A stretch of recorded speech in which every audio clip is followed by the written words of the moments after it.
Bonjour frères et sœurs, bonjour à tout le monde, j'espère que vous allez bien. Nous bénissons le nom du Seigneur encore en ce temps pour ce moment qu'il permet.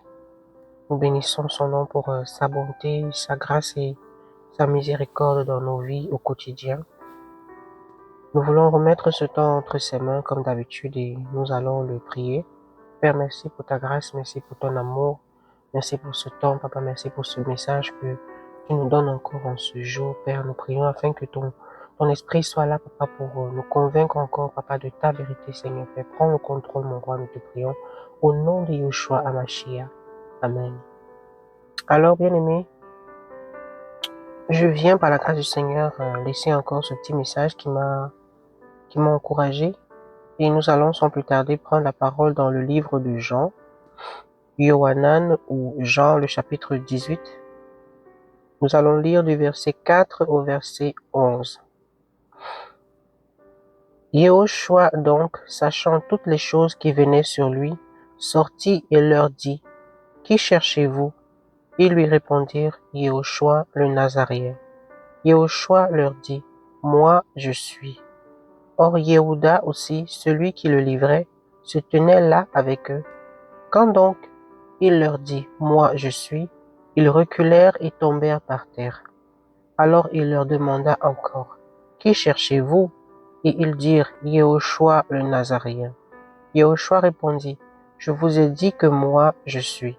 Si donc vous me cherchez, laissez aller ceci. Ainsi s'accomplit la parole qu'il avait dite, Je n'ai perdu aucun de ceux que tu m'as donnés. Alors Shimon Pétros, ayant une épée, la tira, frappa un esclave du grand prêtre et lui coupa l'oreille droite. Le nom de l'esclave était Malchos. Alors Yehoshua dit à Pétros, Remets ton épée dans le fourreau, ne boirai-je pas la coupe que le Père m'a donnée? Amen. Nous allons nous arrêter là. Alors, frère, comme je disais, c'est un message qui m'a particulièrement interpellé. Le Seigneur m'a vraiment beaucoup parlé aussi au travers de ce message. Et nous connaissons un peu l'histoire. Il s'agit de Yehoshua qui était dans le jardin de Gethsémani. Et Yehuda ou Judas venait avec des hommes pour l'arrêter. Et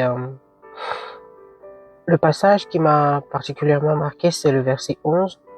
Quand le Seigneur dit à Pétros, après que Pétros ait sorti son épée pour frapper l'esclave du grand prêtre, il dit à Pétros de remettre son épée dans son fourreau, et il ajoute, ne boirai-je pas la coupe que le Père m'a donnée? Et là, le Seigneur a commencé à me parler, à m'enseigner.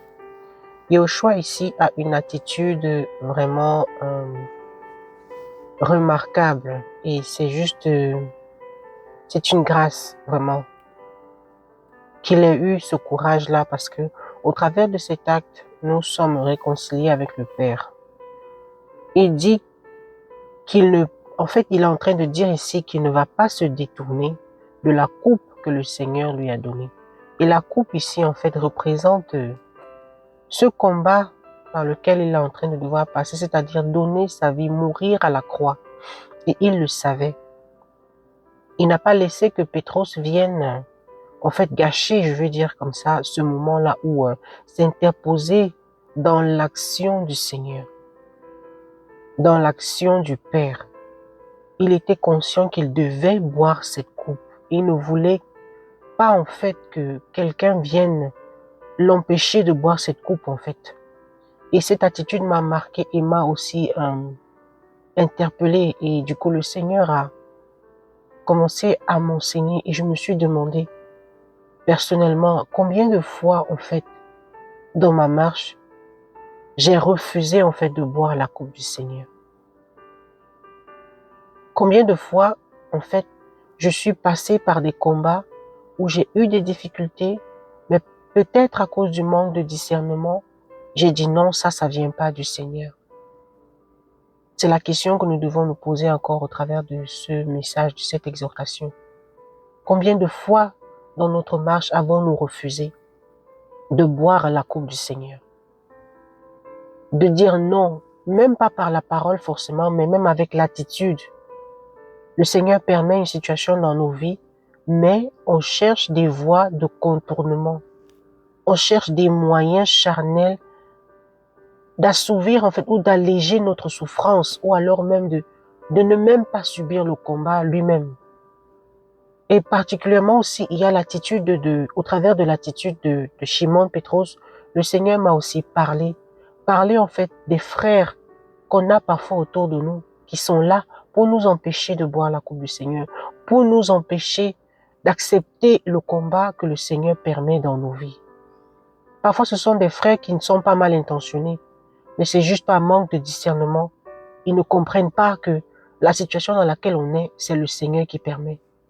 Et ils peuvent, au travers d'une attitude, nous plonger encore dans la dépression même, si je peux le dire. Tu vas parfois entendre des frères dire, non, tu vois, ta situation là, elle a assez duré. Pourquoi tu laisses qu'on te traite comme ça? Pourquoi tu laisses qu'on te parle comme ça? Si c'était moi, je ne pouvais pas laisser. Frère, on a des Shimon Pétros parfois à nos côtés sans le savoir. Des gens qui veulent nous pousser à agir charnellement, des gens qui veulent nous pousser à aller contre la volonté du Seigneur en fait. Au travers de ce passage, le Seigneur veut juste nous dire que les combats qu'il permet dans nos vies, c'est lui qui est l'auteur de ces combats.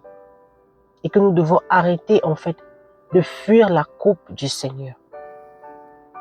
Comme Yahushua disait ici, ne boirai-je pas, il a dit à Pétros, remets ton épée dans ton fourreau, ne boirai-je pas la coupe que le Père m'a donnée? Il savait qu'il devait boire cette coupe-là. Alors, est-ce que nous sommes conscients de ça au quotidien? Dès qu'il y a une petite situation, parfois la chair se lève. Oh non, moi on ne me parle pas comme ça. Oh non, moi on ne me fait pas ceci. Et parfois on a souvent des gens, pas forcément même des frères, parfois c'est même les proches qui ne sont pas forcément convertis, qui peuvent te dire non frère, non, non, ne laisse pas qu'on te traite comme ça. Pourquoi tu te tais? Nous devons avoir le discernement parfois avant d'intervenir dans les combats des autres. Ce message est pour nous interpeller à demander la volonté du Seigneur, à prier même, à rechercher la volonté du Seigneur avant de faire un commentaire sur le combat de quelqu'un. Parce que sans le savoir, on peut être un Pétros. Sans le savoir, on peut pousser le frère ou la sœur à refuser de passer par l'épreuve que le Seigneur lui donne. Et nous le savons, frère, après chaque épreuve, il y a une qualification. Dans le cas de Yahushua, ici, notre Seigneur, notre Mashiach, il devait être élevé. Il devait mourir et ressusciter non seulement pour que nous soyons sauvés, mais aussi pour être élevés dans la gloire. Et ça m'a touché, frère. Ça m'a énormément parlé. Nous devons avoir le discernement. Nous devons demeurer dans la prière, dans les situations parfois que nous ne comprenons pas, que nous ne maîtrisons plus. Il est bon dans ces temps-là de prier et de dire, Seigneur, je ne comprends plus. Parle-moi. Est-ce que c'est ta volonté? Est-ce que ce combat par lequel je passe, c'est ta volonté? Ou alors les autres qui sont là pour écouter les problèmes des autres avant d'intervenir? Prions le Seigneur. Ayons de la sagesse, ayons le discernement pour encourager le frère dans l'épreuve et non de lui dire non, refuse cette épreuve. Bien aimé, c'était juste un petit message pour nous interpeller encore parce que on a besoin de cette parole-là pour nous réveiller. Nous avons tous besoin de cette parole-là pour nous interpeller. C'est cette parole-là que le Seigneur nous donne, qui nous garde et que je viens par sa grâce partager avec vous. Soyons tous encouragés, frères, tenons bon et gardons la parole du Seigneur. Au nom de Yahushua HaMashiach. Amen.